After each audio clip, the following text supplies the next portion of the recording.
Shri Krishna, Shri Krishna, Shri Krishna, Shri Krishna. Gurur Brahma, Gurur Vishnu, Gurur Devo Maheshwaraha, Guru Sakshat Param Brahma, Tasmai Shri Gurave Namaha, Tasmai Shri Gurave Namaha.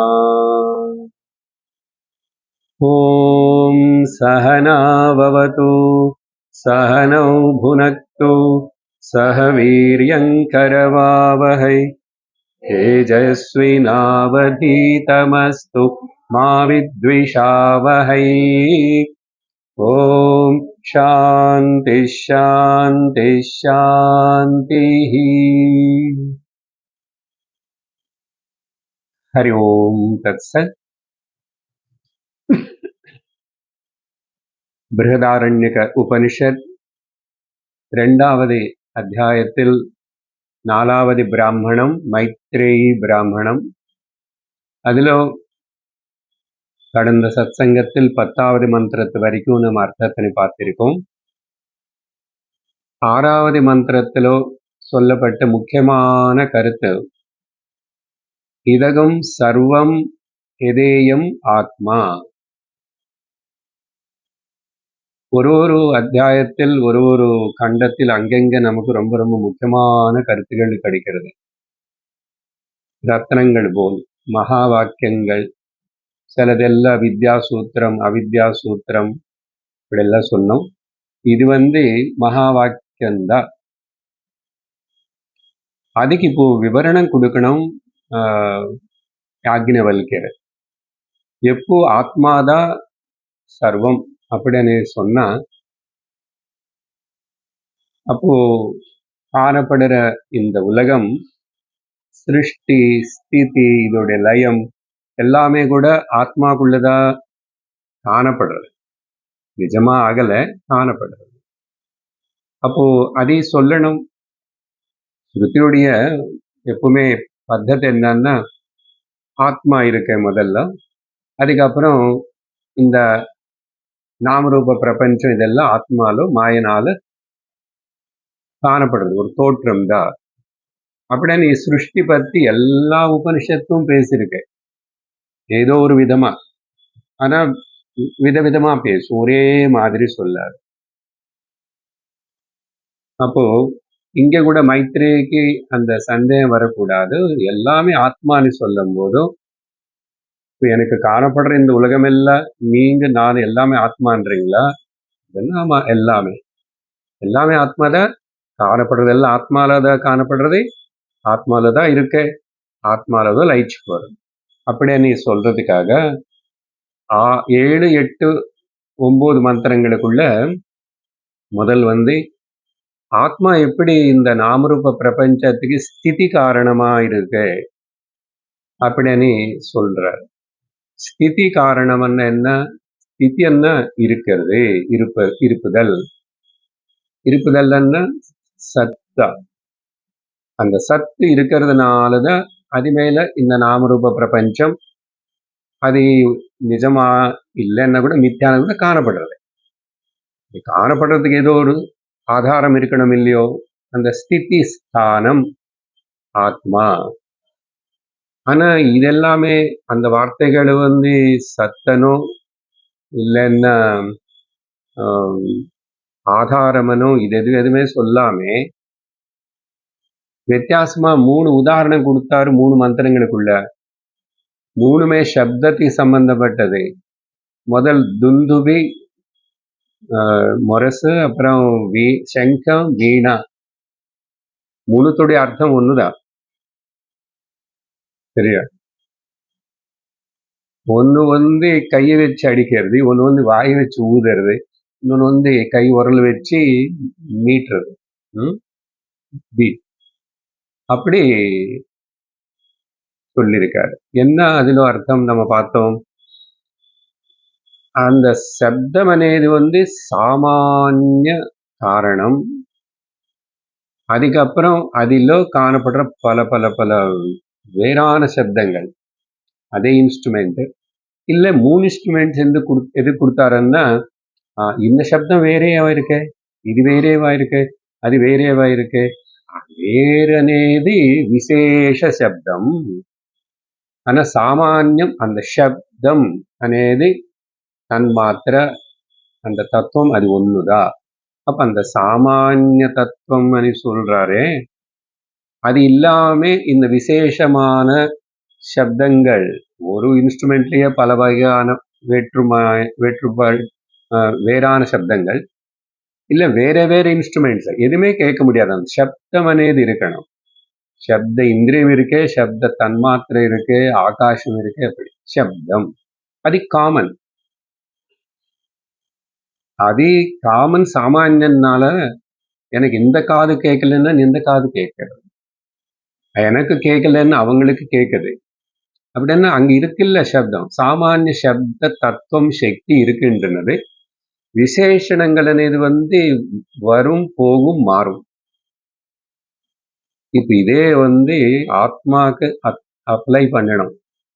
சத்ரூபமா ஆத்மா சாமானிய சத்தாவா இருக்கு.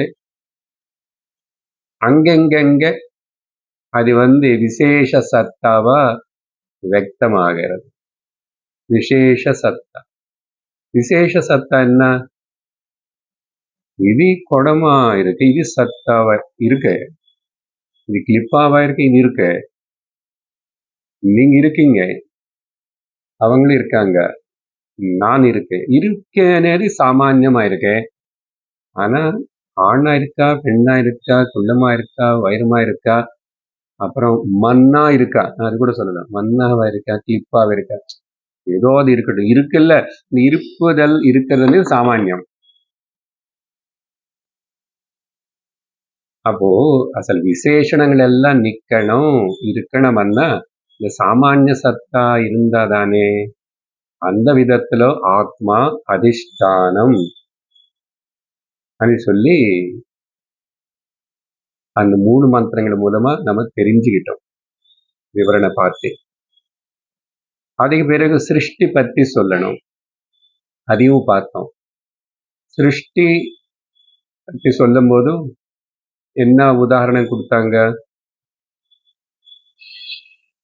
ஒரு ஈரமா இருக்கிற மரக்கட்டை எரிஞ்சிட்டு இருக்கிற நெருப்புல போட்டா எப்படி அந்த மரக்கட்டையில இருக்கிற அக்னி தத்துவம் கூட எப்படி வெக்தமாயி அதுல புகை வரும் முதல்ல, அப்புறம் நெருப்பு வரும், நெருப்பு பொறி வரும், இப்படியெல்லாம் சொல்லி அந்த உதாரணம் கொடுத்தாரு. அப்போ அங்க என்ன புரிஞ்சுக்கணும்? அந்த சிருஷ்டி பற்றி சொல்லும் போது ஆனா உதாரணம் அதுதான். ஆனா கொடுக்கும்போது சொல்லும் போது என்ன சொன்னாருன்னா, மூச்சு காற்று எப்படி ரொம்ப அப்படி சுலபமா வெளியில விடுறோமோ இந்த ஆத்மல வேதங்கள் உருவாயிடுச்சு அண்ணா. அப்புறம் வேற லிஸ்ட் எல்லாம் கொடுக்கப்பட்டது. அது மொத்தத்துல நம்ம 4 வேதங்களனி ஒரு 8 பிராமணங்கள்னு சொல்லி பிரிச்சு பார்த்தோம். அந்த 4 வேதங்கள் பேர் எல்லாருக்கும் தெரியும். அப்ப 8 பிராமணங்கள் என்னன்னது நம்ம பார்த்தோம். ஒண்ணுக்கு தனிப்பட்ட அர்த்தம் கொடுக்கப்பட்டது. இதிஹாசம், புராணம், வித்யா, உபனிஷத்து, ஸ்லோகாக, சூத்ராக, அனுவியாக்கியானம், வியாக்கியானம். இந்த 8க்கு நான் சங்கரர் கொடுத்தபடி விவரணம் கொடுத்திருக்கேன், எப்படி புரிஞ்சுக்கணும்னு கடந்த சத்சங்கத்தில். ஸோ இதெல்லாம் சொல்றதுல வேதமன் ஆரம்பிக்கிறதுக்கு ஒரே ஒரு காரணம் அந்த சப்தம் అనేది சொல்றது. சப்தம் அதுக்கு ஒரு ரூபம் இருக்கும், ஒரு நாமம் இருக்கும். சப்தம், நாமம், ரூபம். ஏதோ ஒரு ரூபத்துக்கு அந்த நாமம். நாமி நாமம் வேற இருக்காது అని சொன்னோம். இப்போ இந்த வகையில எல்லா ஆனா எங்க சிருஷ்டி ஆயிடுச்சு? ஆத்மல தான் வந்தது. அப்ப அந்த சப்த பிரமாணமான வேதம்தான் ஒரு வஸ்துக்கு பேரு கொடுக்கறது. அந்த பாஷை அதெல்லாம் வருதுன்னு அந்த வகையில சிருஷ்டி பத்தி இங்க விவரணம் கொடுக்கப்பட்டது.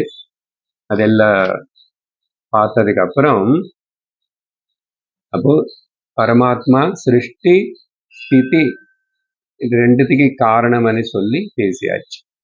இன்னைக்கு இப்போ 11வது மந்திரத்தில் ஆத்மா எப்படி லயத்துக்கு கூட காரணம் அப்படின்னு சொல்லணும். இப்போ நம்ம 11வது மந்திரத்தினை படிப்போம்.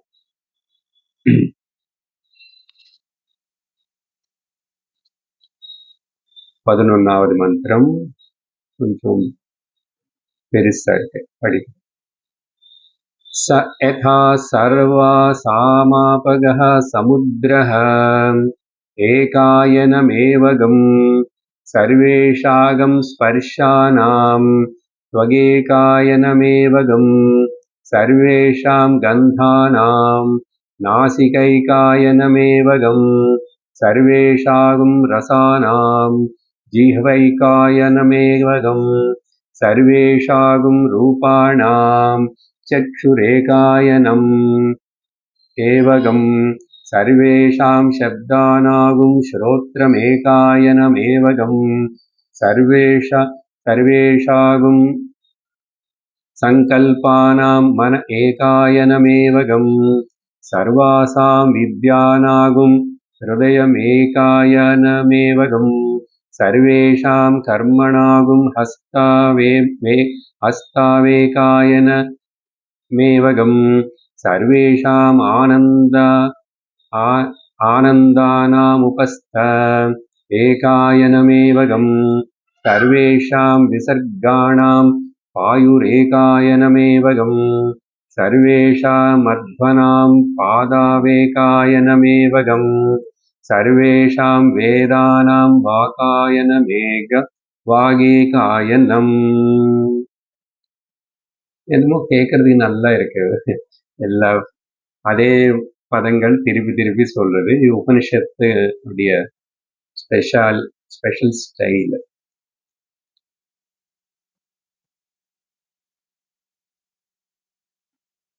நம்ம எல்லாருமே உபனிஷத்து குழந்தைகளை நினைச்சுக்கிறது.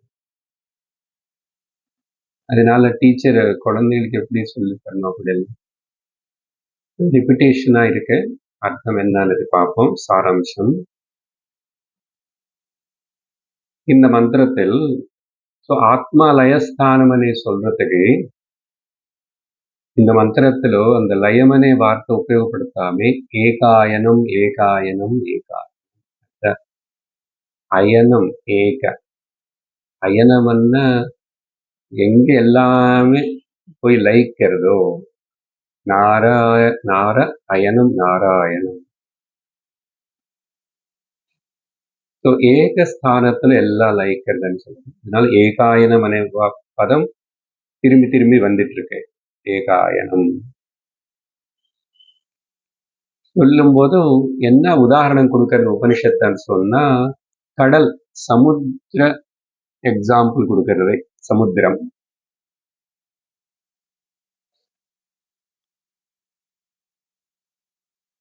அயனம் அనే பதத்தினை இப்படி பார்க்கணும். அயத்தே கச்சதி அஸ்மின் அயனம். அயத்தே மீன்ஸ் கச்சதி.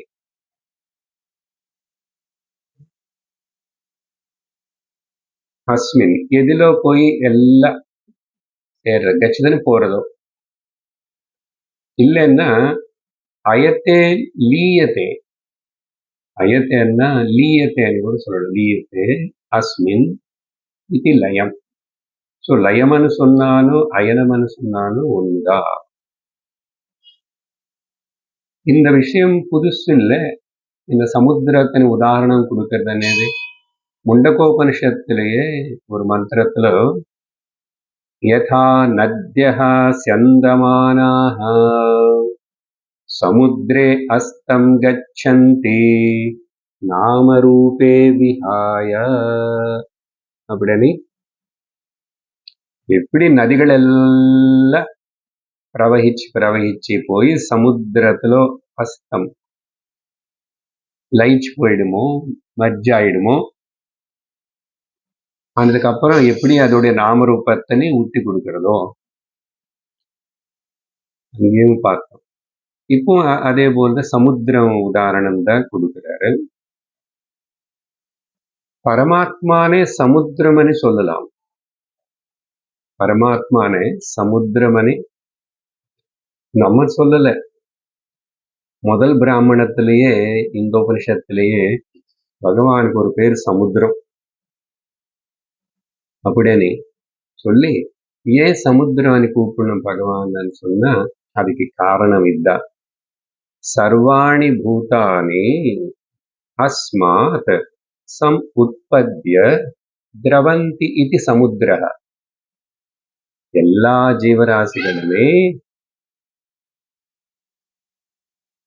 ஜீவராசிகளும் எதில నుండి உற்பத்தியம் சமுத்பத்தியம் திரவந்தி. திரவந்தின்னா திரும்பி லயிச்சு போறது, சுருங்கி போறது.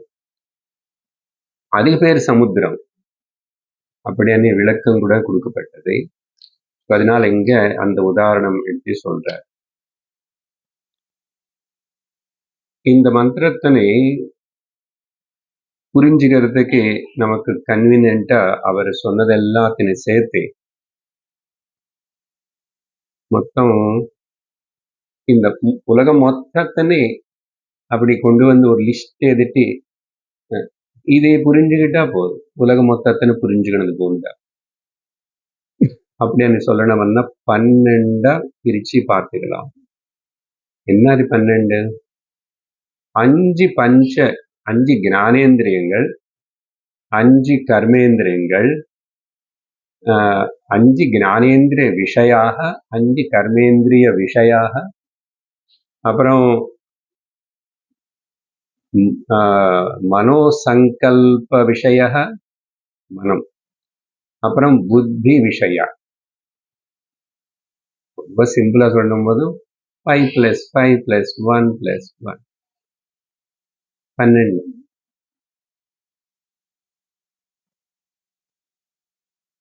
ஆக்சுவலி சில இடத்துல ஏகாதசி இந்திரியம்னு சொல்லுவோம். 5 மைண்ட்லயே புத்தி கூட இருக்குல்ல.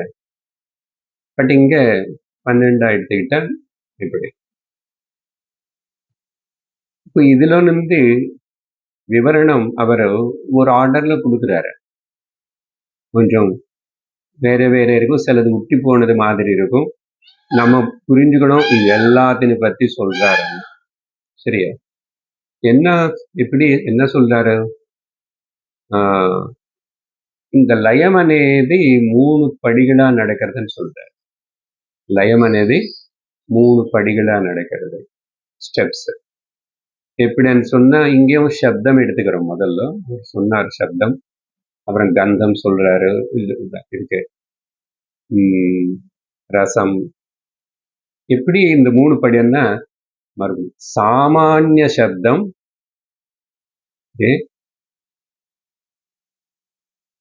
அந்த சாமானிய சப்தத்துலதான் எல்லா விசேஷ சப்தங்களும் லயிச்சு போயிடும்.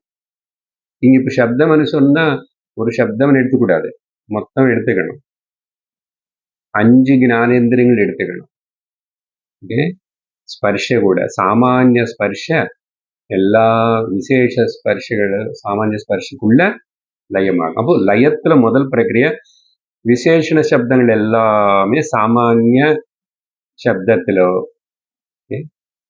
அப்புறம் அந்த சாமானிய சப்தம்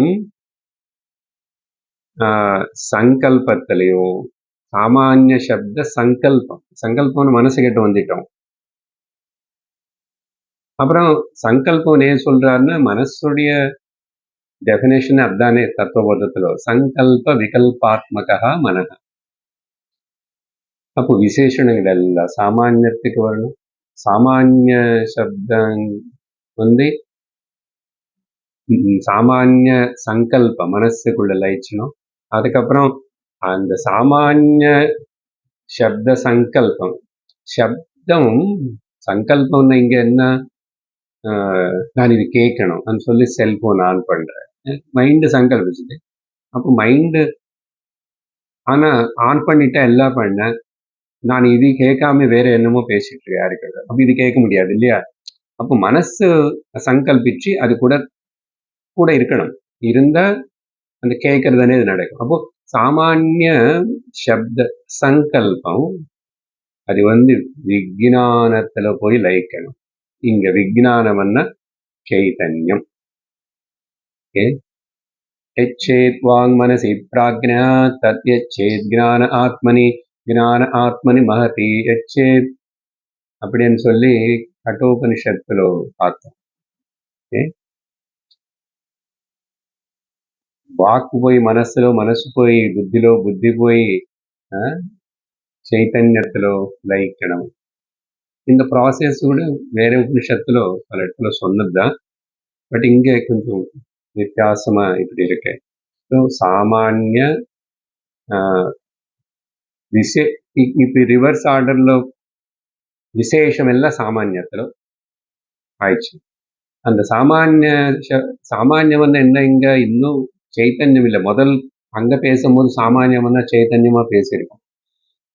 சாமானியம்னா மனசு అనేది இங்க சப்த சங்கல்பத்துக்கு சாமானியமா இருக்கு.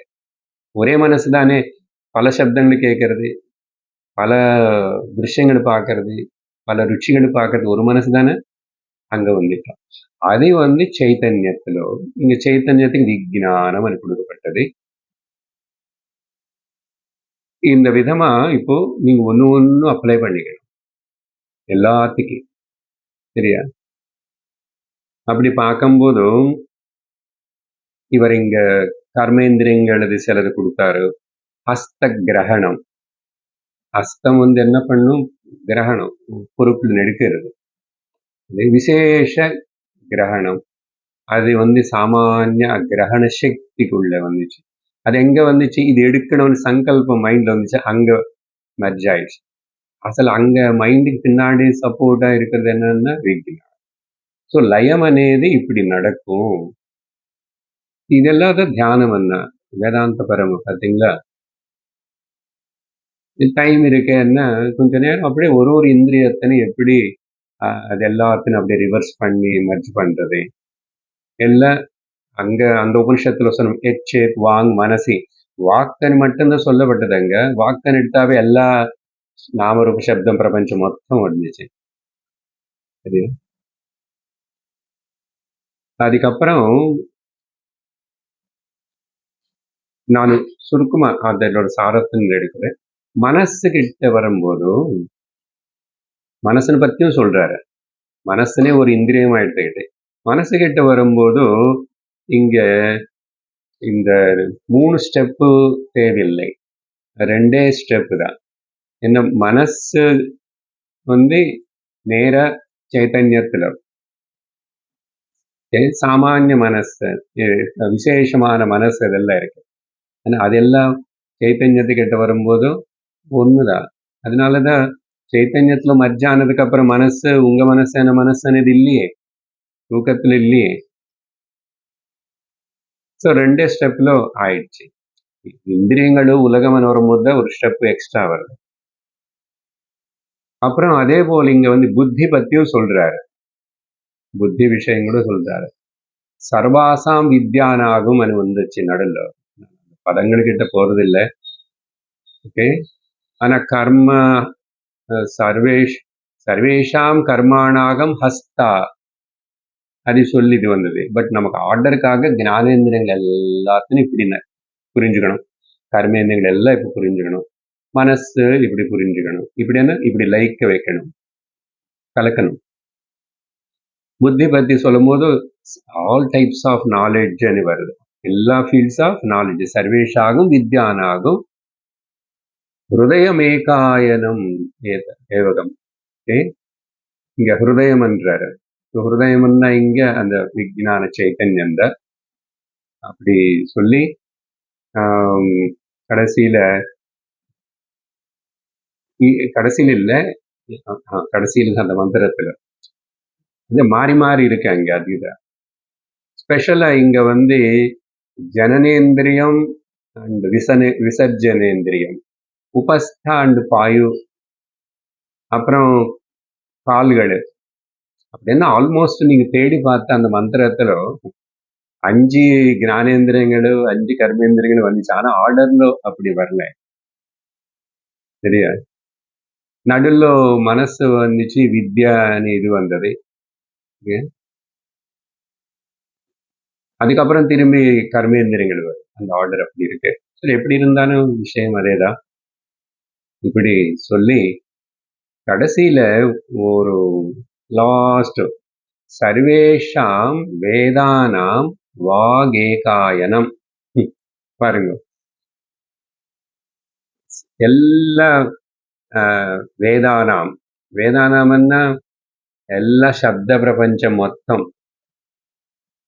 அது இந்த வாக் இந்திரியத்துல அடங்கி போயிடுச்சுன்னு வச்சுக்கோங்க. லைட் சார்ஜ் விசேஷ சப்தங்கள்னு சொல்றது. ஏன்னா அங்க நமக்கு உலகம் உற்பத்தி ஆனபோது சிருஷ்டி ஆனும்போது வேதம்னு சொன்னார் இல்லையா, சப்தம் இதோ எல்லாம் அடங்கி இருக்கு.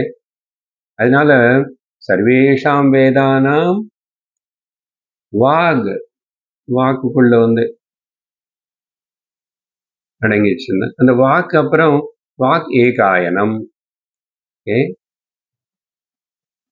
அந்த வாக்கு கிட்ட நிற்க கூடாது. ஆக்சுவலி அதுக்குதான் நான் அந்த ஸ்டெப்ஸ் சொன்னேன். அவர் அந்த ஸ்டெப்ஸ் சொல்லல. வாக்குன்னு திரும்பி மனசுல கொண்டு போகணும். ஓகே, ஓம் வாங் மே மனசு பிரதிஷ்டிதா மனோமே, அது வேற. அப்கோர்ஸ் வாக்குன்னு கொண்டு போய் எப்படி ருத்ரத்துல ரொம்ப அழகா அந்த விஷயம் வருது. ஒரு இந்திரியம் எடுத்துட்டு வாக் ஹிருதயே ஹிருதயம் மயி அகம் அமிர்தே அமிர்தம் பிரம்மணி. எத்தனை ஸ்டெப் வச்சது? வாக் ஹிருதயே ஹிருதயம் மயி அகம் அமிர்தே.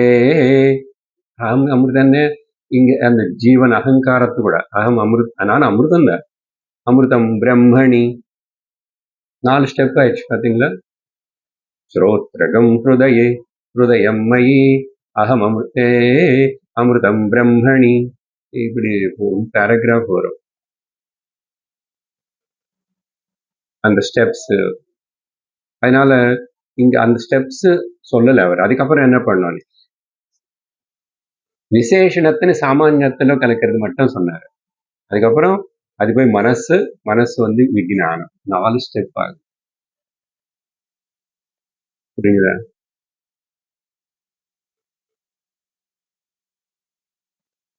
எல்லா நிதித்தியாசனத்தையும் ரொம்ப உபயோகப்படுறது. உபாசனம் இல்லை, நிதித்தியாசனம், வேதாந்தம் பியூர். சரி, அப்புறம் இந்த லயம்னு பேசும்போது 3 வகையான இந்த லய பிரக்கிரியா, 3 லெவல்ஸ்ல லய பிரக்கிரியா. இப்பதானே 4 ஸ்டெப் பண்ணீங்க, அப்புறம் 3ன்றீங்க. அதை பத்தி சொல்லல. మొత్తం లయ అనేది పురించగలమని சொன்னா இதெல்லாத்தனே முதல் வெஷ்டி லெவல்ல நம்ம தூக்கத்தனை நம்ம சிந்திச்சாவே லயம். கஷ்டமே கிடையாது. இப்போ இத்தனை புலங்கள், என்னுடைய புலங்களை பத்தி தானே பேசிட்டு இருக்கோம். எல்லாருக்கும் அவங்களுக்கு இருக்குல்ல, 5 ஞானேந்திரங்கள் இருக்க, கர்மேந்திரங்களுக்கு இல்ல. அது எல்லாருக்கும் தூங்கும் போது என்ன ஆகிறது? தூக்கம் నిద్ర అనేది లయ. నిద్ర అనేది లయ. ஆனா அது ஆபேட்சிக லய. ஆபேட்சிக, அது நிரந்தரமா இல்லை. ஆனா லயிக்கிறது. ஏன் பெருசா வேற என்ன சொல்லணும்? லயிக்கிறதுன்னு எல்லாம் லயிச்சு போச்சு, எதுவுமே இல்லாம. ஸோ லயம் நம்ம நிద్రదా. அப்போ அது சமஷ்டிலோ பிரம்மாஜி அப்படின்னு இரண்ய கர்ப்பான்னு சொன்னா, அவர் தூங்கும் போது ஆகிறது பிரளயம். சரியா? அங்க கூட மறுபடியும் பிரம்மா ஒரு பிரம்மாஜி அவர் தூங்குற டைம் பிரளயம் ஆயிட்டு இருக்கு. ஏன்னா அவர் ரொம்ப நாள் தூங்குவார். நம்மளை மட்டும் ஏன் தூங்க விட மாட்டேங்க? தூங்கிக்கோ, யார் வேண்டான்னு சொல்லு. அவரோட ஆயுஷுக்கு, அவருடைய கெப்பாசிட்டிக்கு அவருக்கு அவ்வளவு தூக்கம் வேணும். உனக்கு இவ்வளவு போதும். அதுக்கு மேல தூங்கிட்ட. அப்புறம் அந்த பிரம்மாஜிக்கு லைஃப் ஸ்பேன் முடிஞ்சு போச்சுன்னு வச்சுக்கோங்க. இன்னொரு பிரம்மாஜி வருவாரு. அப்ப அது கூட ஒரு பிரளயம்தான். அப்படின்னு இந்த பிரம்மாஜியே இல்லாம ஆகி இன்னொரு பிரம்மாஜி வருது. அங்க ஒரு கேப் இருக்கும். அதையும் இன்னொரு பிரளயம் 3வது ஸ்டெப் ஆயிடுச்சு. சரி 2ஆவே வச்சுக்கிறோம் அதை. எந்த பிரம்மாஜி வந்தா இப்ப எனக்கு என்ன சார்? என்ன தலையெழுத்து இப்படி எழுதி போய் வச்சுடுவார். கடிக்க மாட்டாரு. கடிச்சும் அப்படியே வாங்கிடுவேன். லயம், பிரளயம், 3வது ஆத்யந்திக பிரளயம். அப்படின்னா మరుపుడిயும் సృష్టియే ಇಲ್ಲ. இந்த ஆத்யந்திக பிரளயம் అనేది ஞானிக்கு மட்டும்தான் நடக்கும். அந்த ஞானிக்கு நடக்கிற ஆத்யந்திக பிரளயத்துக்கு பேருதான் விதேக முக்தி. பாருங்க, இன்டைரக்டா இந்த விஷயம் எல்லாம் இப்ப வருது. இது நீ சப்போர்ட் பண்றதுக்கு இப்படி 12வது மந்திரம் வர போறது. சரியா? இப்ப இவ்வளவு லயா ஸ்திதி சிருஷ்டி எல்லாம் தெரிஞ்சுக்கிட்டு எனக்கு என்ன? ஸோ இந்த 3 வகையான லயஸ்தானங்கள். சரி, சின்ன லய ஆகட்டும், நித்ரா, பெரிய பிரளயம் ஆகட்டும், அப்புறம் இல்லை ஆத்யந்திக பிரளயம்னு சொல்லி ஞானிக்கு மட்டும்தான் அப்படின்னு சொன்னானு. இதுல எல்லாம் ஆத்மதான். இந்த லயஸ்தானம் ஆத்மதான். அது புரிஞ்சுக்கணும். ஆனா இதுல 2 ஆபேட்சிகம், ஒன்னு ஆத்யந்திக பிரளயம். சரி, இந்த ஸ்லோகத்திலோ நம்ம அந்த ஆத்யந்திக பிரளயம் பற்றிதான் முக்கியமா நம்ம எடுத்து சிந்திக்கணும்னு சங்கரர் எடுத்துக்கிறார். ஏன் அப்படி அப்படின்னா, இதுக்கு சூச்சனை, இதோடைய இண்டிகேஷன் அடுத்த மந்திரத்துல இருக்கிறதுனால இங்கே நம்ம இது ஆத்யந்திக பிரளய விஷயம். ஒரு ஜீவன் முக்தனாயிருந்தவனுக்கு அப்புறம் விதேக முக்தி, இனிமே அவனுக்கு இன்னொரு சரீரம் வராதுன்னு சொல்றோம் இல்லையா, ஜன்மம் இல்லைன்னு. அப்ப அது பேரு தான் ஆத்யந்திக பிரளயம். ஓகே, வெளியில இருக்கிற உலகத்துக்கு என்ன ஆகும் அதெல்லாம் கேட்காதுங்க, அதெல்லாம் தேவையில்லை. உலகம் இருந்தா தானே உனக்கு என்ன ஆகணும்? ஆத்யந்திக பிரளயம், விதேக முக்தி. சரி, அதெல்லாம் இன்டைரக்டா இதுல இருக்கிறதுனால 12வது மந்திர இது விஷயம் பேசுறதுனால நம்ம அப்படி எடுத்துக்கணும்னாரு. அதுக்கப்புறம் இப்ப 12வது மந்திரம்.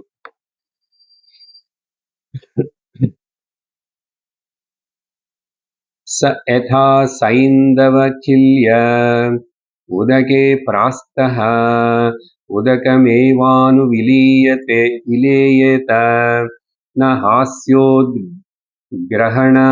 கிரஹணாயேவஸ்ய ஆத்யதோ யதஸ்த்வாதாதீத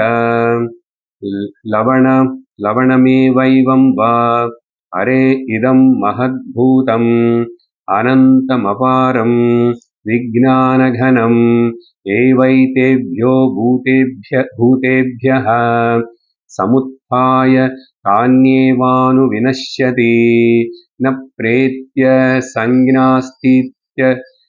சஞ்ஞாஸ்தித்யரே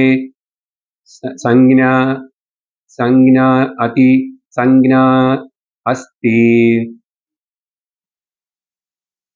अस्तीति अरे ब्रवीमीति होवाच याज्ञवल्क्यः.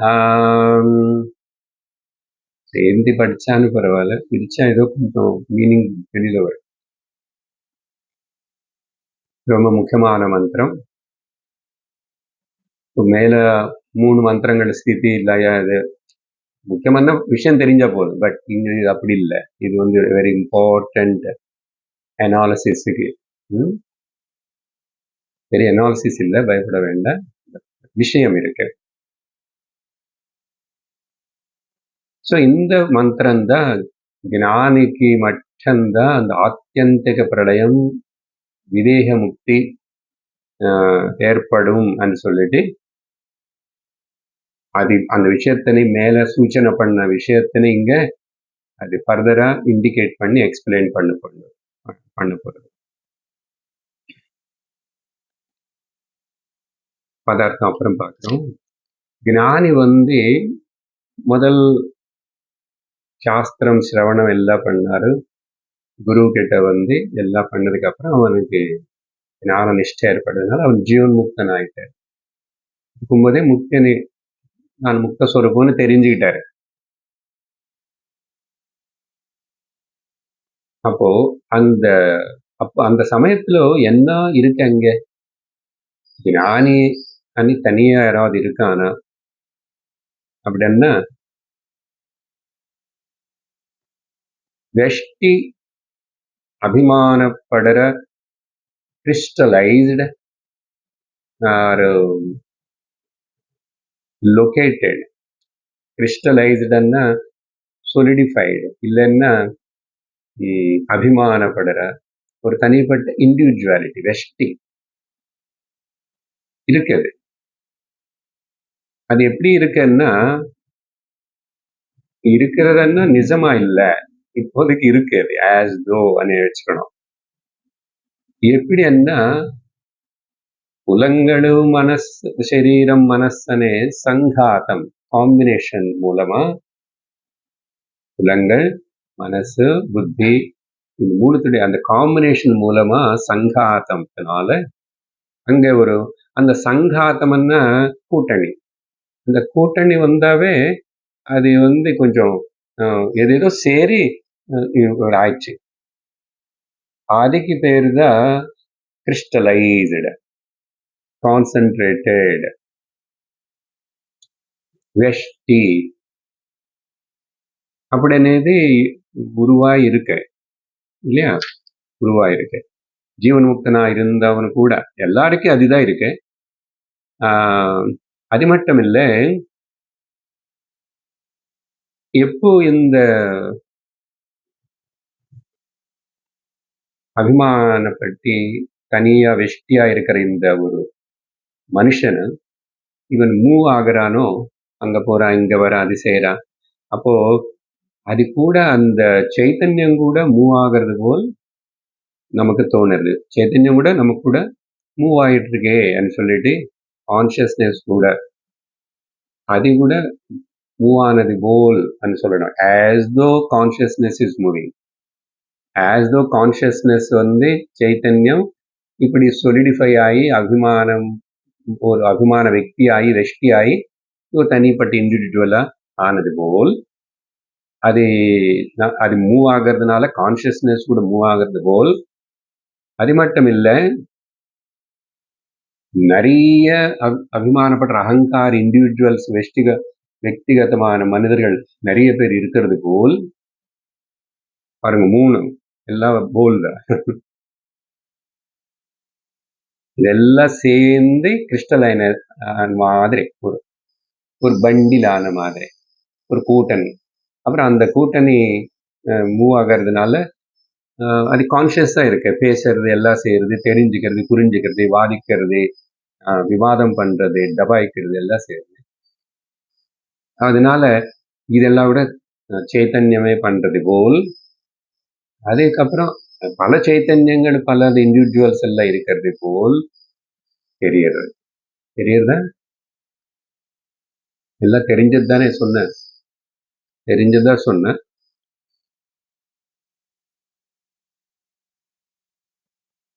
இப்போ எப்போ இந்த வெஷ்டி கூட்டணி ஒன்று சேர்ந்துச்சுங்க. கூட்டணின்னா மனசு புத்தி இந்திரிய மனோபுத்தி சித்த அகங்காரங்கள் எல்லாம் சேர்ந்து கிறிஸ்டலைஸ்.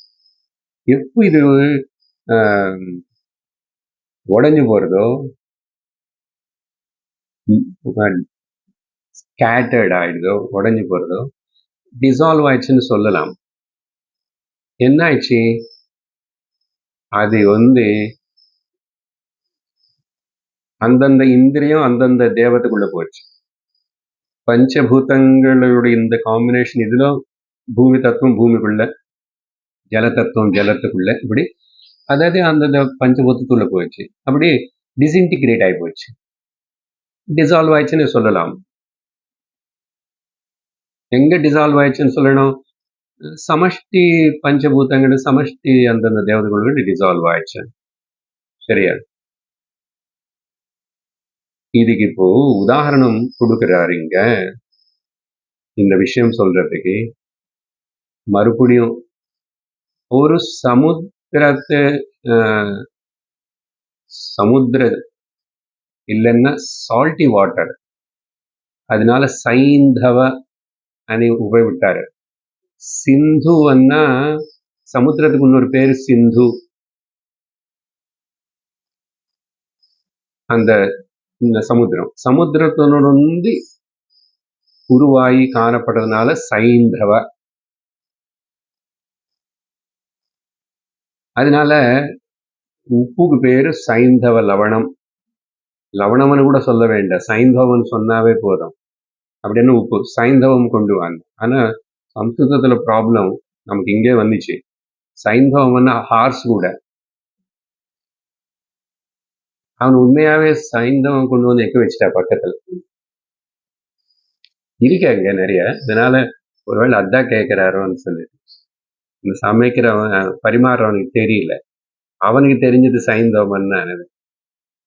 அந்த மாதிரி தப்பு ஏற்படக்கூடாதுன்னு சொல்லிட்டு சைந்தவ லவணம் கொண்டு வாங்க. லவணம்னாவே சால்ட் தான்.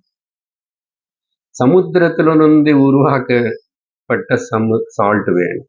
இல்லைன்னா வேற வேற ஏதேதோ சால்ட்ஸ் எல்லாம் கூட இருக்கலாம் கெமிஸ்ட்ரியில, அதெல்லாம் போட்டு சாப்பிட முடியாது.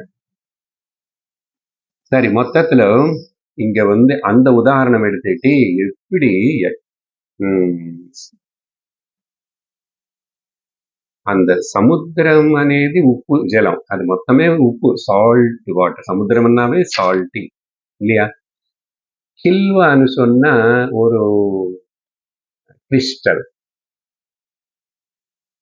ஒரு கிறிஸ்டல், ஒரு உப்பு கல்லு.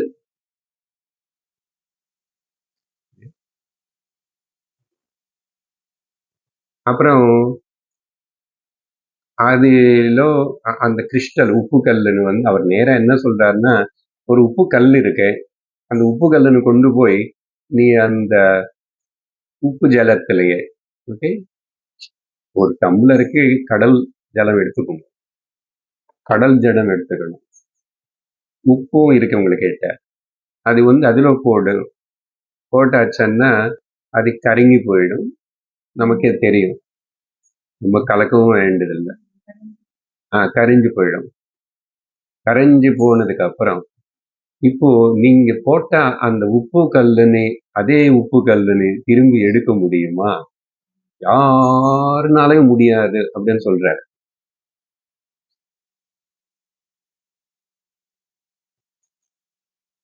நமக்கு இருக்கிற 5 ஞானேந்திரங்கள் மூலமா ஒண்ணுக்கு மட்டும் கொஞ்சம் கெஸ் பண்ண முடியும் தவிர, அந்த ஞானேந்திரம் கூட நான் போட்ட உப்பு கல்லுன்னு, ஓகே, கண்ணுனால தேடி பாரு காணும், காதுனால உப்பு கல்லே கூட்ட ஒன்றும் பதில் இல்லை. அப்புறம் ஸ்மெல் பண்ணி பார்த்தா உப்பு ஸ்மெல் ஒன்றும் கிடையாது, டச் பண்ணி பார்த்தாலும் தெரியல. ஒரே ஒரு சான்ஸ் வந்து ருச்சி பார்த்தா உப்பு. ஆனா நான் போட்ட கல் எங்க இருக்குன்னு தேட முடியாது. ஏன்? இங்க தொட்டி பார்த்தாலும் உப்பு, அங்க தொட்டி பார்த்தாலும் உப்பு, அங்க தொட்டி பார்த்தாலும் அடியில வந்து ஸ்பூன் எடுத்து உப்பு டிசால்வ் ஆகி போச்சு இல்லையா? அந்த உதாரணம் இங்க எடுத்துட்டு இப்போ சொல்றார், இப்படி கிறிஸ்டல், அதே நீங்க பெருசா எடுத்து பார்க்கும்போது ஒரு ஐஸ்பர்க்னு உருவாகிறது எங்க சமுத்திரத்துல. அப்புறம் கொஞ்ச நாளுக்கு அப்புறம் அந்த ஐஸ்பர்க் திரும்பி கரைங்கி போயிடுச்சு. விஷயம் என்னன்னா, இந்த மாதிரி மர்ஜ் ஆகி போச்சு. அதுக்கு முன்னாடி விசேஷமா அது இப்படி தூக்கி நிக்கிறது. ஆனா இப்போ சாமான்யமா லயிச்சு போயிடுச்சு, எதுல வந்து வந்ததோ அதிலே லயிச்சு போயிடுச்சு. அப்போ சங்கரர் என்ன சொல்றாருன்னா, இப்போ விசேஷமா இருக்கிறோம், நம்ம விசேஷமான ஒரு பேரு, நாம ரூபத்தோட, வெயிட்டோட, ஹைட்டோட எல்லாம் அப்படி இருக்கு. விசேஷமா இருக்கிற நம்ம எப்போ டிஸ்இன்டிகிரேட் ஆகிறோமோ, டிஸ்இன்டிகிரேட் ஆகிறதுன்னா உடம்பு போயிடுச்சு, அதானே டிஸ்இன்டிகிரேட் ஆயிடுச்சு. அதுக்கப்புறம் சாதாரண மக்களுக்கு, ஜனங்களுக்கு, எல்லாருக்கும், அஜ்ஞானிகளுக்கு அந்த சூக்ஷ்ம சரீரம் மற்றொரு சரீரத்தினை போய் பிடிச்சுக்கும், மற்றொரு சரீரத்தில் போய் பிடிச்சுக்கும். சரியா? அப்புறம் ஆனா ஞானிக்கு மட்டும் அப்படி ஆகிறது இல்லை. இவர் மெர்ஜானது தான், ஒன்னாயிட்டாரு மொத்தம் சாமானிய அந்த சைத்தன்யத்துக்குள்ள. இது எல்லாமே கூட ஆக்சுவலா நிஜமா எடுக்கக்கூடாது. இந்த ஸ்டேட்மெண்ட்ஸ் எல்லாம் as though the ஞானி is merged in the total. Okay? எதுக்கு இந்த as though சொல்றீங்க சார்? அசல் இந்த நாமரூப பிரபஞ்சம், இந்த சிருஷ்டி, இதெல்லாம் நம்ம பேசினது இதெல்லாமே கூட மித்யா, மறக்கக்கூடாது. அதை மித்யா. இப்ப அது மித்யாத்வம் பண்ணதுக்கு அப்புறம் ஞானத்தினால, சரியா? அதனாலதான் பாயிண்ட் வைஸா போறேன். அதனாலதான் நமக்கு ஞானத்தினால மித்யாத்வம் பண்ணதுக்கு அப்புறம் இந்த அதாகிறது இதாகிறது விதேமுக்தன் எப்படி இருக்கும், இப்ப எப்படி என்ன ஆச்சு, ஒன்னும் ஆகல, இப்போ ஒன்னும் ஆகல, அப்போ ஒன்னும் ஆகல, ஒன்னும் ஆக போறது இல்லை. எப்போ ஞானம் வந்தாச்சுன்னா, ஞானம் வரலன்னா, தூக்கத்துல கனவுல ஒன்று ஏந்திருக்கலன்னா பாடுதான். அது நல்ல பாடு, எது பாடுபட்டு இருக்கிறோம், அது தொடங்கும். ஏந்திரிச்சா இல்லையே, ஞானத்துக்கு வந்ததுக்கு அப்புறம். தட்ஸ் வை ஞானி திருஷ்டிலோ எதுவுமே அசல் கணக்கு இல்லை. பட் உனக்கு அது புரிய வைக்கணும். அதனால இந்த சமுத்திரம், உப்பு, இதெல்லாம் உதாரணம் சொல்லணும். as though the salt is merged. அப்போ விசேஷமான அந்த அதோட சைஸு, அது இது எல்லாமே கரைஞ்சி போச்சு. திரும்பி அதே ஜலத்துல திரும்பி உப்பு உருவாகும். ஆனா அப்போ இருக்கிற என்ன கையில என்னால போடப்பட்ட அந்த கல்லு உப்பா அப்படி சொல்ல முடியாது.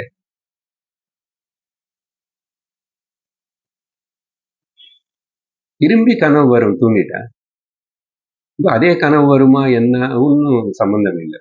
புது அது இப்போ புதுசா இருந்தான்னா, சில படுசு ஏதாவது வந்தா என்ன, அசல கனவு தானே, இல்லாதது தானே, நித்திய தானே, அது மைண்ட்ல இருக்கு. இது வச்சுதான் அந்த பூர்ண கும்ப மந்திரமாவது உபனிஷத்துல 1-2 இடத்துல பராந்த காலே பராமிருதா பரிமுச்சந்தி சர்வே. பராந்த காலே அந்த விதேக முக்தி, பராந்த காலம்னா எல்லாருக்கும் அந்தமாகிறது, இவருக்கே அந்தமாகிறது. பட் தெர் இஸ் நோ, ஏன்னா இப்பவே எனக்கு ஜன்ம இல்லாத பிரம்மம்னு தெரிஞ்சுக்கிட்டாரு ஜீவன்முக்தனாய். கண்டிப்பா அந்த ஞானம்னால தேர் இஸ் நோ அகெயின் இன்னொரு சரீரம் అనేది. பாருங்க, ஒரு ஞானத்தினால மட்டும்தான் ஒரு ஜீவன் மறுபடியும் தனக்கு சரீரம் இல்லாம செஞ்சுக்க முடியும். தவிர நீ எந்த கடவுளையும் கும்பிட்டு எந்த லோகத்துக்கு எங்க போனா கூட இந்த சரீரம், இந்த சம்சாரம் అనేది தப்பிச்சுக்க முடியாது. ஏன்னா எங்க இருந்தாலும் சம்சாரம் தான், இந்த லோகம் இருந்தாலும் சம்சாரம் தான், கைலாசம் வைகுண்டம் கூட சம்சாரம் தான். அதனாலதான் அது சம்சாரம் இல்லைன்னா எதுக்கு புராணத்துல அந்த வைகுண்டத்துல கூட இத்தனை ப்ராப்ளம்ஸ் உருவாயிடுச்சு. ஜெய விஜயனுடைய ப்ராப்ளம், மகாலட்சுமி அவங்களுக்கு கூட ஒரு ப்ராப்ளம், நாரதரிஜி வந்தார், அப்புறம் அந்த புருகு மகரிஷி அவர் என்ன இங்க கையால் காலை வச்சு தள்ளிட்டாராமா, இப்படி எல்லாம் ஆனா நாராயணன் கோபம் வரல. இப்படி எதுவும் சம்சாரம் தானே. சிவபெருமான் எடுத்துக்கிட்டா இன்னும் கொஞ்சம் காம்ப்ளிகேட்டட் சம்சாரம். ஏன்னா நாராயண பகவானுக்கு அங்க குழந்தைகள் இருக்கிற போது அப்படி எல்லாம் எதுவுமே தனியா சொல்லல. அவதாரம் எடுத்துக்கிட்டா வேற, அங்க வைகுண்டம் பொறுத்த வரைக்கும் கைலாசம் பொறுத்த வரைக்கும் பார்த்தா all family problems are there. ஏன் அது சும்மா கல்பனை பண்ணி சொன்னாரா அண்ணா? த்விதீயாத்வை சம்சாரம் பவதி மை டியர்.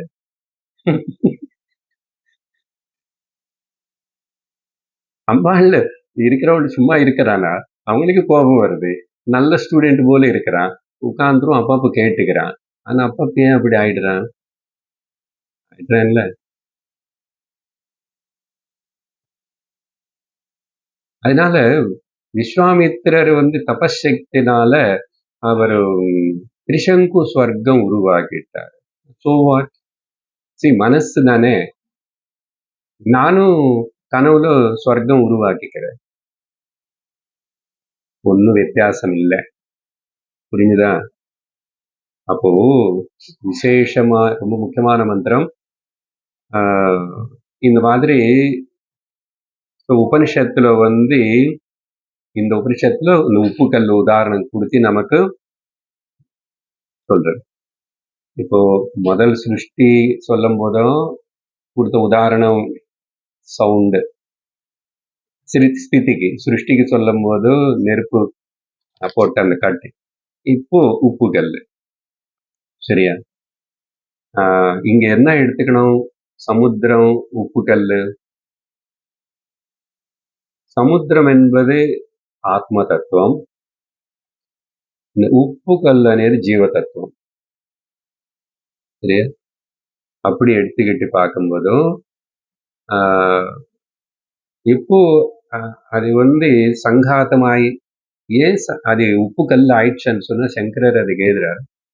பூமியுடைய ஸ்பர்ஷனால சமுத்திர ஜலத்துல கொண்டு இப்படி எல்லாம் கட்டி போட்டுடுவாங்க இல்லையா, ஓரமா சால்ட் மேனுஃபேக்சரிங் பண்ற இடத்துல எந்த ஊரு அப்படி கட்டிட்டு நிக்க வச்சிருவாங்க சால்ட் வாட்டர். வெயிலுக்கு உஷ்ண தாபத்தினால பூமிக்கு உஷ்ணம் நேரா மேல இருந்து படுறது. ஆனா அது பூமி நல்லா எடுத்துக்கிறது. இப்போ எப்படி சூடா இருக்குங்க, அங்க வச்சு எல்லாம் காஞ்சிடும் இல்லை, நம்ம எல்லாம் காய வச்சுக்கிறோம். அப்படி பூமியில இருக்கிற உஷ்ண தாபத்தினால இது கிறிஸ்டலைஸ் ஆகிறது. திரும்பி எப்போ அதோடைய சிச்சுவேஷன் மாறி உண்மையா திரும்பி ஜலத்தனே தொடர்றதோ அது ஜலத்தோட ஒன்னாயிடுது. சரியா? அதனால இப்போ லொகேட்டடா ஒரு தனிப்பட்டவா இருக்கிற இது அப்புறம் டிஸ்லொகேட் ஆகுது, அன்லொகேட்டட் ஆயிடுது. இல்ல, உப்புக்கல் நீ பார்க்கவே முடியல, சொல்ல முடியல. அதனால அதை சொல்லி இப்போ என்ன ஃபைனலா புரிஞ்சுக்கணும்? என்ன சொல்றாரு இந்த உதாரணம் சொல்லிட்டு அதுக்கப்புறம் அவித்யா உபாதி சம்பந்தத்தினால நமக்குள்ள இங்க உள்ள ஒரு ஜீவபாவனை இல்லைன்னா சிதாபாசம் ஏற்பட்டுச்சு. ஆக்சுவலி நம்ம எந்த உபனிஷத்துல கூட எங்கமே சிதாபாசம் அనే பதத்தை நம்ம படிக்கவே இல்லை. ஆனா நடுல பிரகரண கிரந்தங்கள் அதீதி படிச்சு அதிலோ படிச்சதெல்லாம் சேர்ந்து உபனிஷத்து சொல்லும் போது நம்ம பேசும்போது இஷ்டத்துக்கு நம்ம வேடிக்கை சிதாபாசம் சிதாபாசம் சொல்றோம் தவிர நோவேர் இந்த உபனிஷத்து இந்த சிதாபாசம் பத்தி சொல்லவே இல்லை. ஆனா ஒரே ஒரு உபனிஷத்து, ஒரே ஒரு அத்தியாயம், ஒரே ஒரு செக்ஷன், ஒரே ஒரு மந்திரம், இந்த 12வது மந்திரம் தான். ஆனா இங்க கூட அந்த சிதாபாசம் வார்த்தை வரல பாருங்க, ஆனா வந்துச்சு, வேற எங்கேயுமே காணும். வேற எங்கேயுமே சொல்லாம இங்க சொன்னதுனால ஒரு யாக்ஞவல்கர் கூட எல்லா இடத்திலும் அந்த ஆத்மா பத்தே ஏக்கம் அதே சொல்லிட்டு வந்துட்டு இப்போ இங்க கடைசியில இவர் சொல்ற சில வார்த்தைகளை பார்த்து மைத்ரேயிக்கு கன்ஃபியூஷன் ஆயிடுச்சு. என்ன கன்ஃபியூஷன் பாருங்க. ஸோ அவித்யா உபாதி சம்பந்தத்தினால இண்டிவிஜுவாலிட்டி. இப்போ வித்யனால உபாதி சம்பந்தத்தினை நம்ம கிளைம் பண்ணாம இருந்தாவே போதும். உபாதி எனியோ போயிடும். உபாதி போறதுக்கு முன்னாடியே கிளைம் பண்ணணும். அதுதான் இம்பார்ட்டன்ட். அதனால ஜீவன் முக்தி ஆகாம விதேக முக்தி கிடையாது. ஞானம் இங்க வராம கிடையாது. அப்போ நான் பிரம்மமனி சொல்லணும்னா கூட, நான் சைத்தன்யம் சொல்லணும்னா கூட, இங்கே ஒரு விசேஷமான உபாதியோட கூடி இருக்கிற இந்த சைத்தன்யம், விசேஷ சைத்தன்யம் இருக்கிறதுனாலதான் நான் சொல்றேன். பாருங்க, இப்போ டீச் பண்றதுக்கு ஒரு குரு விசேஷமான சிதாபாசம் வச்சுக்கிட்டுதான் உபாதியிலோ இருந்துதான் டீச் பண்றார். இல்லைன்னு டீச் பண்ண முடியாது. பிரம்ம ஒன்னும் டீச் பண்ணாது. அதான் கேட்டு புரிஞ்சுக்கிற சிஷ்யனு கூட விசேஷமான ஒரு சரீரம் இந்த சிதாபாசம் வச்சுக்கிட்டுதான் இதுல கேட்டு உணர்றான். அப்ப இங்க விவகாரத்துல இது உபயோகப்படுறது. அதனால இப்போ ஞானி கூட அந்த போல் மர்ஜாய்ச்சான்னு வச்சுக்குவோம். ஞானி கூட இறந்து போனதுக்கு அப்புறம் அவரு நம்மள போல பேசாது அந்த சரீரம் கூட. அவர் எவ்வளவு பெரிய ஞானி ஆனான்னு என்ன விசேஷமா பேசுறதுக்கு அங்க அது இப்ப அந்த இன்ஸ்ட்ருமெண்ட் இல்ல, ஒர்க் பண்ணல. பாத்தீங்களா? ஆனா ஞானி இருக்கும் போதே அவருக்கு பொறுத்த வரைக்கும் நம்ம தான் கூப்பிடுறோம் தவிர ஞானின்னு கூட அவர் சொல்ல முடியாது, சொல்ல மாட்டாரு. ஏன்னா ஞானின்னு சொன்னாவே இந்த விசேஷனம் வச்சுக்கிட்டு தான் சொல்லணும். விசேஷனம் எங்க இருக்கு பாத்தீங்களா? அது உள்ள அவருக்கு உணர்ந்த விசேஷம் இல்லாதனால, அதனால்தான் ரமணர் ஞானி எங்க இருக்கானோய், ஞானந்தா இருக்கே. உப்புகள் எங்க இருக்கோய், உப்பு உப்பு ஜலந்தா இருக்க, கல் இல்ல. சரியா? நானுக்கு ஞானின்னு கூட சொல்றதுக்கு அங்க பர்சன் இல்லையே. பாத்தீங்களா? விசேஷம் இல்ல. அதனால ஞான சரீரம் நம்மளது போலதான். அதை அப்படியே வச்சுட்டு அதையும் கட்டு போயிடும், எல்லாம் ஆயிடும், அதுக்கு எல்லாம் பண்ணும். Everything is. அதனால ஜாகிரதை கொடுக்கணும். ஞானத்துக்கு அப்புறம் அவர் பேசுவார சொல்லுவார ஒண்ணும் இல்லை.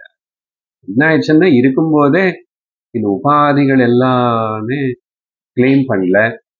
அந்த ஞானமே அவருக்கு இன்னொரு சரீரமும் கிளைம் பண்ணாதனால இந்த ஞானம் அதுக்கப்புறம் என்ன சைத்தன்யம் எப்பவுமே இருக்கு, எல்லா இடத்துலும் இருக்கு.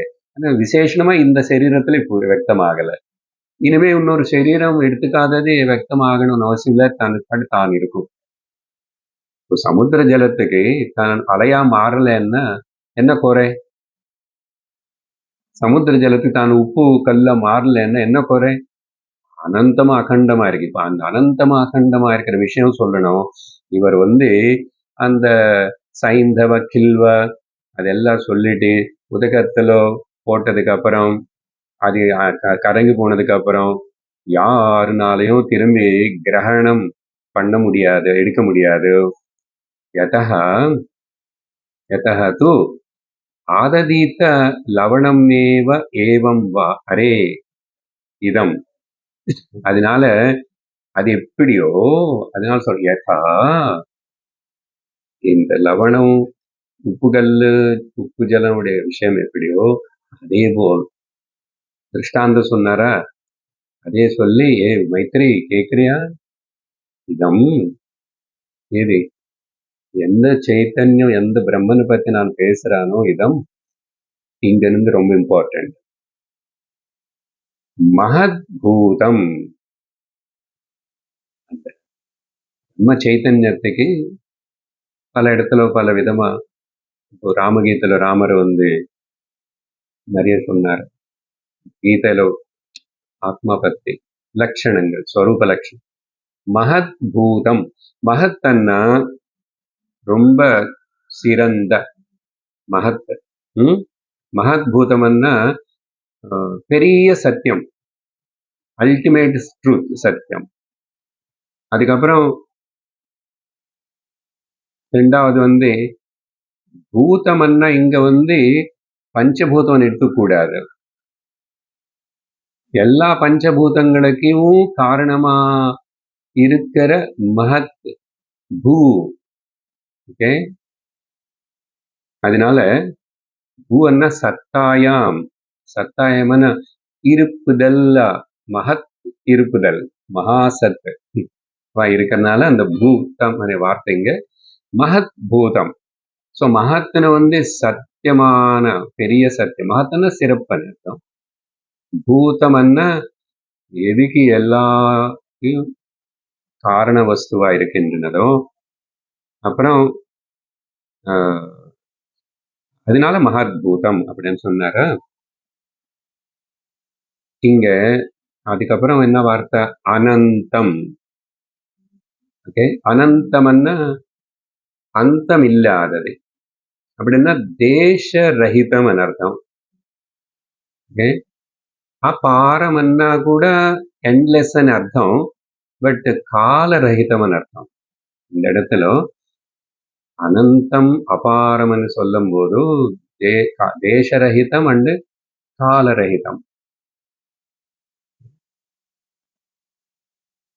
இப்ப தூரம் சொல்லணும்னா அந்த என்னது கரை, கரை எங்க இருக்கு, எவ்வளவு தூரம் இருக்குன்னு சொல்றீல்ல. நீ தூரம் சொன்னாவே நீ டைம் சொல்றேன்னு அர்த்தம். The time and distance are both are generally together only. புரியுறதா? எவ்வளவு தூரம் இருக்குன்னா அப்போ இந்த தூரத்தை தாண்டதுக்கு எவ்வளவு நேரம் ஆகும் கூட கணக்கு தானே. அதனாலதான் அனந்தம் அண்ட் அபாரம் ரெண்டு வார்த்தை. அதுக்கப்புறம் இது விஞ்ஞான கனம். கனம் என்ன ஏதோ வெயிட்டா இருக்கும்னு வார்த்தை எடுத்துக்கூடாது. நகை ரொம்ப கனமா இருக்கு. எவ்வளவு பவுன் போட போறீங்க? பொண்ணு நல்ல பொண்ணு கொடுக்கணும் நிறைய. அந்த பொண்ணு கூட இந்த பொண்ணு கொடுக்கணும். பவுன் விஞ்ஞான கனம், சாலிட் உணர்வு, விஞ்ஞான கனம். இந்த வார்த்தைகள் எல்லாம் ரொம்ப முக்கியம். விஞ்ஞான கனம். ஏவை ஏவைஹி ஏவை ஏதேபியஹ ஏவ ஏவ ஏதேபியஹ. இந்த ஏவனே பதத்துக்கு ஒன்றும் பெரிய அர்த்தம் இல்லை என்றார் சங்கரர். அது ஜஸ்ட் யூசேஜா வந்துச்சு. ஏதேபியோ பூதேபியஹ, இந்த அந்த மகத்பூதமான அனந்தமான அபாரமான விஞ்ஞான கனமான ஓகே என்னன்னு சொல்லணும். ஒரு உதாரணத்துக்கு உபனிஷத்துக்கு வந்தாச்சு, முன்னாடியே சொல்லிட்டோம் அஷ்டாவக்ர கீதையில இருந்து. இனிமே பிரம்மம் வார்த்தை ஆத்மா பரமாத்மா இல்ல, என்னலன்னு மையே சகலம் மறக்க கூடாது. இல்லைன்னா அப்ளிகேஷன் ஆகாது, ஞானம் பிரயோஜனப்படாது. ஏதேபியா அந்த பூதேபியா பூதங்கள் எல்லாமே கூட இந்த மகத்பூதமான விஞ்ஞான கனமான இதுல சமுத்தாய சமுத்தாய என்னாச்சு? சமுத்தாயன்னா இந்த பஞ்ச மகாபூதங்கள் அதோடைய காம்பினேஷனும், அப்புறம் இது ஒரு இது, அப்புறம் அந்த ரிஃபைன்டு மைண்டு அதுல ஒரு ரிஃப்ளெக்ஷன் ஏற்படுறது, இது எல்லாமே எதுல இருந்து வந்தது? வந்தது அசలు ஆத்மால இருந்துதா, என்னல இருந்துதா? சமுத்தாய என்னாச்சு? எப்படி வந்துச்சோ தானியேவ அணு வினஷந்தி, திரும்பி அதிலேயே போய் வினஷந்தின்றாரு. வினஷந்தின்னா காணாம போயிடுச்சு, நாசனம் ஆயிடுச்சுன்னு அர்த்தம். நாசனம் வினஷந்தி. அதுக்கப்புறம் என்ன ஆகும்? அப்போ இந்த வார்த்தை ரொம்ப முக்கியம். ந பிரேத்திய சங்கினா அஸ்தி இதி. அதுக்கப்புறம் பிரக்ஞை இருக்காதாமா. இந்த சென்டென்ஸ் தான் மைத்ரேயிக்கு கன்ஃபியூஷன் கொடுத்துருச்சு. ஆத்மா நித்தியம் சர்வகதம் அப்படி என்ன சொல்லிட்டு இருக்கீங்க. இப்போ இங்க இந்த உபாதிகள் போன உடனே ஆத்மா நீரு எது விஞ்ஞான கனவுன்னு மேல சொல்லிட்டீங்களோ இப்பதான் அங்க. ஆனா இங்க வினஷ்யந்தன்றீங்க. அதுக்கப்புறம் அது மட்டும் இல்ல, எதே தெரியாது. அதுக்கப்புறம் அந்த பிரக்னி இருக்காது. பிரேத்தியான்னு போனதுக்கு அப்புறம் இந்த சரீரம் டிசமேண்ட்ல ஆனதுக்கு அப்புறம் பிரக்ன சங்கினா இங்க பிரக்ன. அதனாலதான் பொதுவா நம்ம என்ன சொல்றோம், 4-5 நாளா ஒரு வாரமா பிரக்ன இல்லாம கிடைக்கிறேன், ஹாஸ்பிட்டல் இருக்க, ஒன்னும் தெரியல. பொதுவா நிறைய பேருக்கு நம்மளுக்கு வேதாந்தம் படிக்கலன்னா மைத்திரை இப்பதான் கொஞ்சம் கொஞ்சம் தான், இவ்வளவு 4 ஒரு அத்தியாயம் தானே, ஒரு ஒரு செக்ஷன் தானே, அவங்களுக்கே தெரியல. நம்மளுக்கு பிரக்ன இல்லாம இருக்கிறான்னா அர்த்தம் என்ன? ஆனா எந்த பிரக்னை இல்ல? சாமானிய பிரக்னை இல்லையா, விசேஷண பிரக்னை இல்லையா?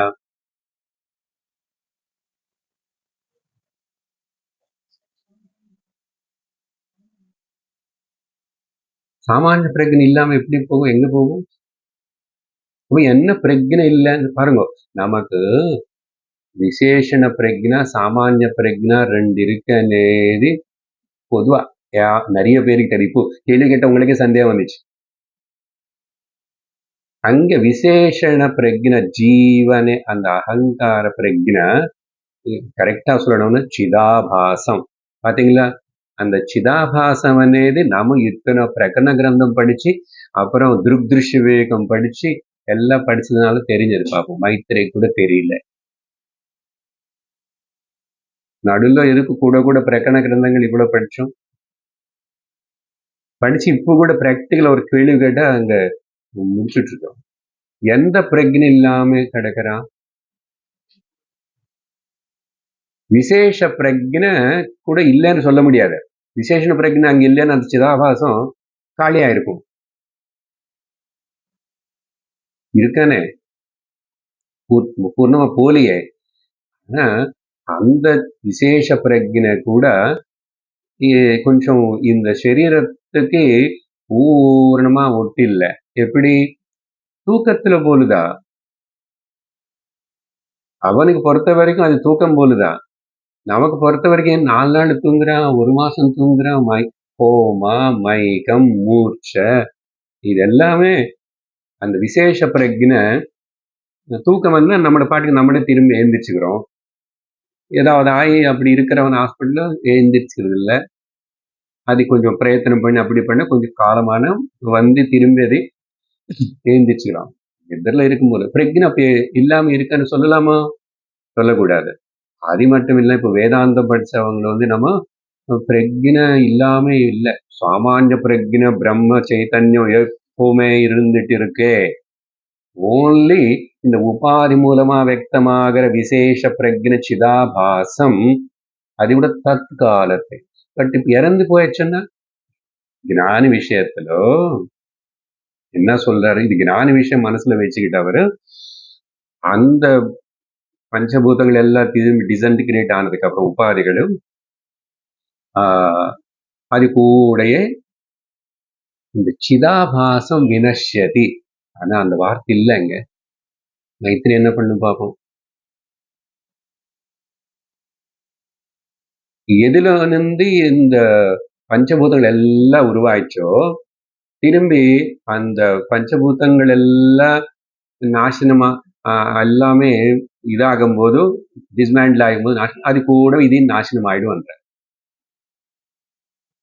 அப்படின்னா சிதாபாசவன் அர்த்தம், அகங்கார ஆர்சியன் அர்த்தம். அது வினஷ்யதி கூட யாருக்கு? விவேக முக்தி ஜீவன் முக்தன் அவருக்கு மட்டும். ஆனா இது எதுவுமே அதுல நமக்கு தெரியல. வினஷ்யதி. அதனாலதான் இந்த தனிப்பட்ட விசேஷ சரீரம் மூலமா அவர் எவ்வளவு பெரிய மகாஜான் இருக்கும்போதோ சித்திகளை காட்டிட்டாரு, அது பண்ணாரு, இது பண்ணாரு. ஏதாவது சொல்லுமா? சொல்லுங்க. ஏன் அவ்வளவு அறிவு ஞானம் இருக்கும்போது இப்போ இந்த சரீரம் அது அவ்வளவுதான் சொல்லாத. விசேஷணம் எல்லாம் போயிடுச்சு. சமஷ்டில ஒன்னாயிடுச்சு. அதுக்கு எப்போ சொல்லணும்னு நீ எதிர்பார்க்கிற? இருக்கும்போது ஆயான்னு பாருங்க. அதனால இவ்வளவு விசேஷணம் எது இருந்தா கூட அந்த చిదాభాసం ಅಂದ್ರೆ ಜ್ಞಾನ ವಿಷಯத்திலோ என்ன ஆகும்னா இங்க வினஷ்யத்தன்னா சிதாபாசம் dissolve. இனிமே அது ஏற்படாது அப்படின்னு அவரு ரொம்ப ஹை லெவல்ல சொல்லி கொடுத்தது ஆயிடுது. சஞ்ஞா ந அஸ்தி இதி அரே அதுதான் பிரவீமி இதி ஹோவாச்ச, அதான் நான் உனக்கு சொல்லி கொடுத்துட்டு இருக்கேன் என்றார். அன்னு சொல்லி யாக்ஞவல்கியம் பேசி முடிச்சிட்டாரு. Teaching over. நான் கிளம்பட்டுமா?